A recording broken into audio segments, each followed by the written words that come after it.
Hey everybody, welcome to the channel. Today I'll be playing a game called National Park Girls. It was $5 on Steam and I was like, why not? And my name is Joe Dirt today. Let's get started.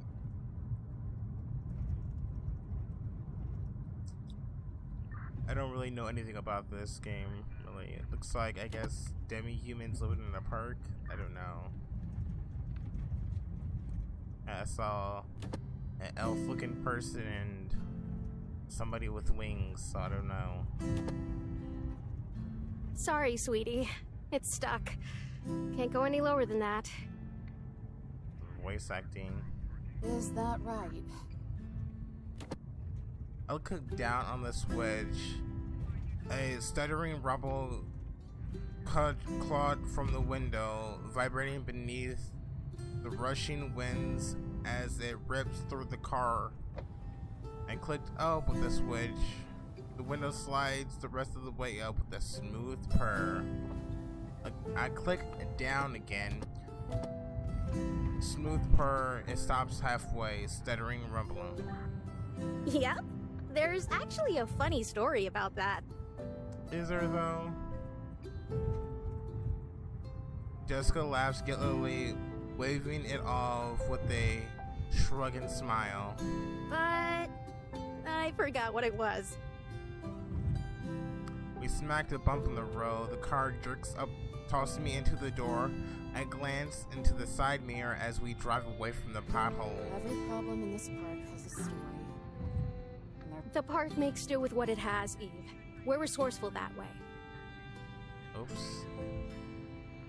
I roll my eyes as she gives me a reasonable grin, but her reflection in the stupid broken window tells me a different story.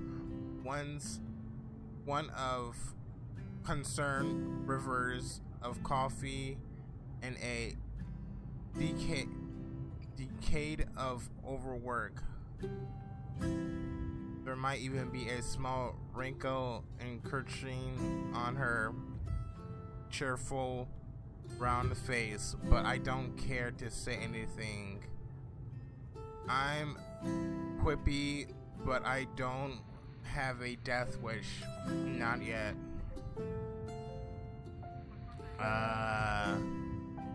Yosemite this time of year is a mixture of green and white, where the winter snow still speckles the peaks of the stone great mountains and blends into spring's revealing trees.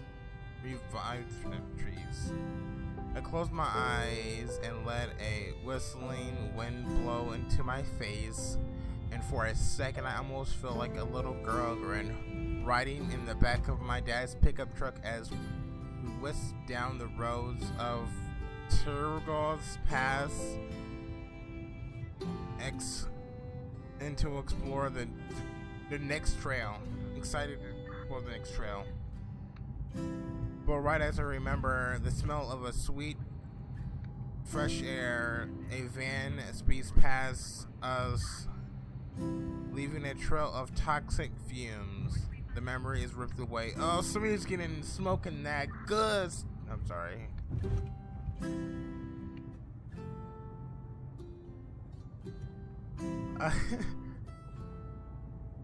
The lingering exhaust rumble resemble the lingering exhausts resemble a similar gray skies, and I have to wonder if a storm cloud's forming, but it doesn't rain.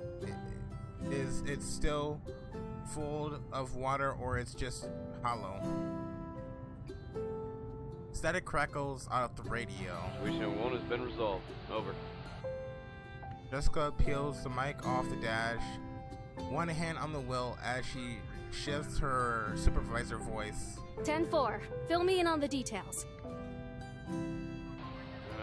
The reports ended up being at 10:56. White male, early 50s. He was stumbling around when I got there. Stopped discharging his firearm as soon as he saw me pull up. Looked like he was shooting at some bottles. I scoffed. Don't even try to hide it. Jessica shoots me a narrow look. No altercation. But he didn't need to take a breathalyzer for me to know he was wasted. He's in custody now. I can almost see the bags stretching themselves under Jessica's eyes as she heavily deep sigh. It's only paperwork. Except, I don't know. All right. Thanks, Ernie. I'll be pretty late, so you can have the yogurt in the fridge while filling out the report. I'm really happy there is voice acting in this, because I will die trying to do all these voices. Wait, he's still with the porcupine? My teeth grinds against each other. My shoulders stiffen. Tell him, girl, we already miss her moods. Hope those Tulumne campers have good dental. I reach over and rip the mic out of Jessica. Shut your mouth, Hernandez, or else it's gonna be your fat ass who needs the extra dental work. Jessica wrestles the radio away from me as Aaron crackles over the radio. Just have that report on my desk by tomorrow. Over. I'm still trying to grab the radio. By the time she throws it back on the dash, roggling, I cross my arms and stare thousands of tiny daggers out the window. Jeez. You know they're just trying to get a rise out of you. Why do you always take the bait? They like to fish. Because if they actually cared about their jobs, they'd be angry too. Not that it matters. At this point, I'm not even sure I care anymore. It's not everyone, Eve. There are people out there who still care. Who? The campers? Because I can show you some rocks and trees that a certain artist thought made a good canvas. I swallow the urge to spit. That kind of stuff doesn't get fixed overnight. A shadow cast over Jessica's piercing glare. Neither did his fractured jaw, or your suspension. Jeez, what did you do? Dang, girl. I slumped back into my seat. Feeling the shame or dread are completely obscene. All that there is the groggling emptiness that always shakes up to my chest and lingers there. Jessica's face softens. The tender expression reminds me of pity. Reminds me of pity. What happened to you? You used to be such a cute cadet. What? I'm not still cute? People happen, that's what happened. I flutter my eyelashes, then roll my eyes. Normally, talk back like this would get anyone from any professional field and security. I hope it does. It's that attitude of yours. I remember when you were energetic and determined. I don't care. She shoves me. Be like that again. Nah, I'm good. They beat that out of me a while ago. She'll go forward for a moment, then she grins.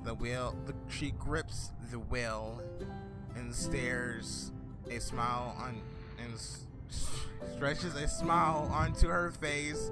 Her dimples look like tight drums. Then let's see if we can cram some of that back in. Yes. By a transfer? By a change of pace. You'll love the meadows. It's a little chilly this time of year, but you can bundle up in the cabin, which you'll have all to yourself, by the way. You can thank Ranger Smith should have it for that. And the camping population? Hugo bites her lip. Her eyes dart across the road. Don't think you're clever. We used to visit Tuolumne every summer when I was a kid. I know they have a campground there. She releases with a sigh. It's mostly hikers and mountain climbers right now, since the road's just opened. But I'm sure they'll come piling in as it warms up. I expect you to do your job. Great. More babysitting. Remember what you signed up for. Trust me, I do. With my life away. That's why the National Park Shit, Service I messed exists. up. We Clicking too can't much. protect every square inch of land, but we can manage parts of it. I scoffed. If only. For most of these people, the parks are just toll roads. They pay to get drunk for a few days. They'll sit around the campfire and talk about how much they connect with CAMPFIRE, nature, yes. and maybe even write poetry about it. Or a song. And then they'll leave the fire smoldering, forget to pick up their trash, and leave. Jessica Grimm's inaudibly swallows. She stares at me with a uncomfortable gaze, like something ugly she can't look away from. And the truth is ugly. So fine, let her. I'm sorry, she puts on another one of her smiles. Well, that's why we're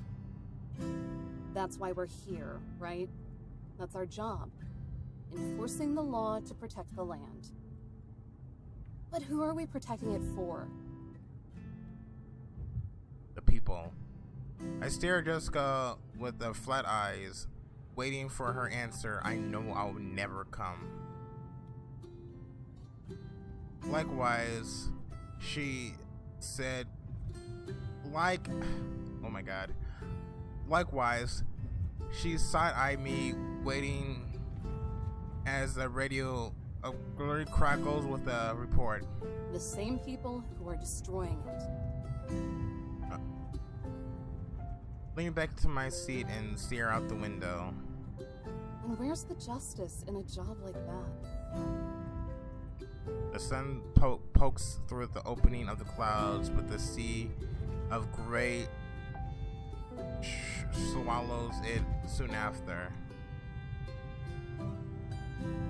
Shiko says nothing. I hear her first squeaking around the rumbling grin of the street wheels. A knock pops, then silent. We pass a clearing in the forest that begins trailing us up until now.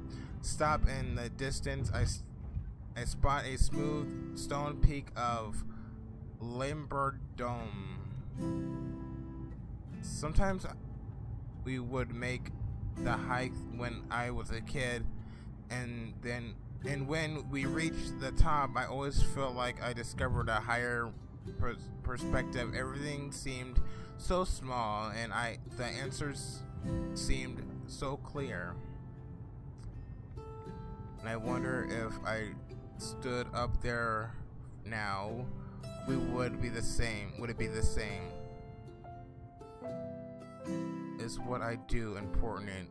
Does protecting this land is preserving it's additionally serving any purpose? And if not, does anything? By the time we pass family of pop-ups by the time we pass a family of pop-up tents, the lawn clears, the sky seems dim, and the deep gray silver of blood orange and red glows from pockets of open sky. We hooked left and take a short beaten path. The trees cross over the dirt and gravel, then stop. Tires cross over, then Jessica twists all. You have to say every single thing. Jessica twists off the ignition. Birds chirp in the fresh silence that only breathes through the air when a vehicle stops. We're here. Yay.